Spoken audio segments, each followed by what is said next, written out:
One moment, everything flows smoothly like a gentle stream. The next, we are swept into whirlwinds of stress, chaos, and uncertainty. Honestly, that is the very nature of growth, a series of unforeseen challenges that force us to face things we were never prepared for. But amid these storms, is there a way to keep our mind steady?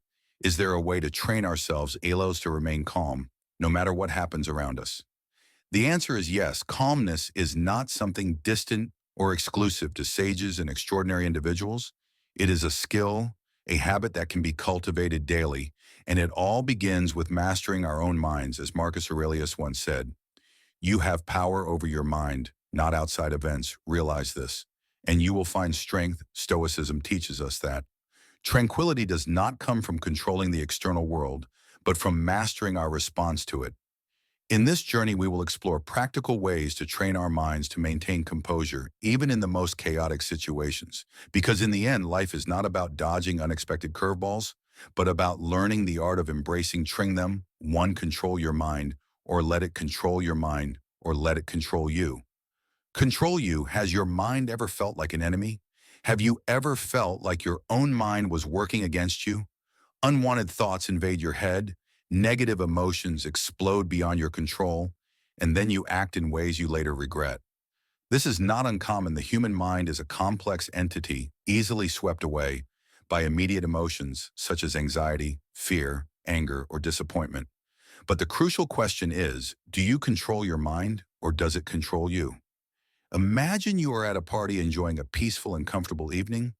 You're engaged in a pleasant conversation with a few friends when suddenly someone makes a negative remark about you in front of everyone.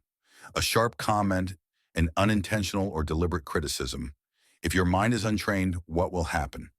A surge of offense arises instantly. Your heartbeat quickens and your self-esteem takes a hit. You feel the urge to react immediately, to retaliate, to defend yourself, or even to leave the party in anger. But pause for a moment. Is that truly you? Or is it merely an impulsive reaction of your mind when hurt? Epictetus, a Stoic philosopher, once said, we suffer not from the events in our lives, but from our judgment about them. His words serve as a wake-up call. It is how we interpret an event that determines our emotions, not the event itself. If you perceive that negative remark as an insult, you will feel hurt. If you see it as just another subjective opinion, it will pass without leaving a trace in your mind. Stoicism does not teach us to suppress our emotions, but to master them. Control does not mean forcing yourself not to feel anger or pain, but rather not allowing those emotions to dictate your actions when faced with negativity. A Stoic practitioner takes a pause, observing their internal reactions as an outsider. They recognize the rising anger, acknowledge the feeling of hurt, but do not act upon it. Let's return to the party scenario. Instead of letting anger control you, you can choose a different response. Take a deep breath, pause before reacting. Look directly at the person who criticized you, not with a challenging glare, but with calmness. You understand that their words hold no power over your value. Unless you allow them to, you can respond gently or even just smile and let it go. Because you know that your reaction is what truly matters, not someone else's words. This approach not only helps you avoid negative consequences from impulsive reactions, but also makes others reflect on their own actions. When someone provokes you but does not receive the reaction they expected, they become more unsettled than you. They anticipate anger, resistance. But what they get instead is composed silence. That is the power of mastering your own mind training. Your mind in Stoicism is not an easy journey. It requires continuous practice, starting from small situations in daily life. When you encounter a reckless driver on the road, you can react with frustration, or you can remind yourself that you cannot control others, only your own reactions. When someone says something hurtful, you can let negative emotions take over, or you can remind yourself that their words do not define you. Controlling your mind does not mean becoming emotionless. On the contrary, it allows you to live a freer life. Less burdened by impulsive reactions, it gives you the power to choose how you feel, how you respond, and most importantly, how you live. Because in the end, if you do not control your mind, it will surely control. Anger doesn't solve problems.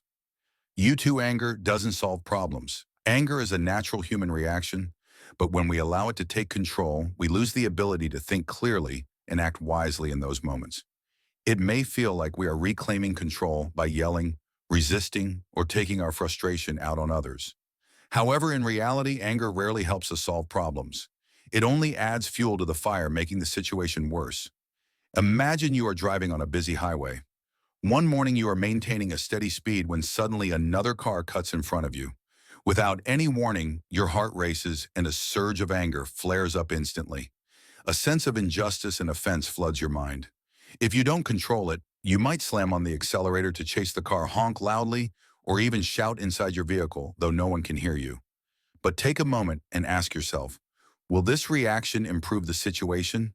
If you let yourself be consumed by anger, what might happen, you could cause an accident, put yourself in a dangerous confrontation, and most importantly, you lose the calmness that you could have chosen to maintain, according to Stoicism. We cannot control the actions of others, but we can absolutely control our own reactions. Epicus once said, "It's not what happens to you, but how you react to it that matters." This is the key to managing anger when someone does something that upsets you. Instead of reacting immediately, pause, take a deep breath, and ask yourself, is this truly worth losing my peace over? If the answer is no, then that anger is not worth your attention. Anger is not the enemy. It is a signal. It signals that something is wrong, that we feel hurt, disrespected, or treated unfairly. But instead of using it as an excuse to explode, we should see it as a reminder to identify the real issue when someone hurts you. Do you need to lash out immediately, or should you reflect on why their actions affected you so much when facing injustice? Does yelling change the situation? Or should you find a smarter approach to protect your rights no matter how chaotic the world is or how unreasonable people can be? Your true power lies in how you respond. Someone may try to offend you, but you have the power to not let it disturb your inner peace. There is a common misconception that staying silent or not reacting immediately is a sign of weakness in reality. The opposite is true. Controlling anger requires a high level of disciple and inner mastery. The person who loses their temper the fastest is often the one who has the least control. On the other hand, the one who can stand in the middle of a storm observing without being swept away is the strongest. And this leads us to a deeper truth. Calmness is not weakness, it is strength. But why? What makes silence a more powerful weapon than any words? The answer will make you reflect. And that is exactly what we will explore next. 3. Calmness is not weakness. Calmness is not weakness. It's strength. Strength society seems to assume that those who are loud, physically strong, or ready to confront others are the ones with real power in meetings. The loudest speaker is often perceived as the most influential in arguments. The angriest person appears to be the winner, but if you look deeper, you will see a different reality. True strength lies in self-control, not outbursts. The person who can remain calm, even in the most difficult circumstances, is not only strong, but also the master of themselves when someone raises their voice at you. The natural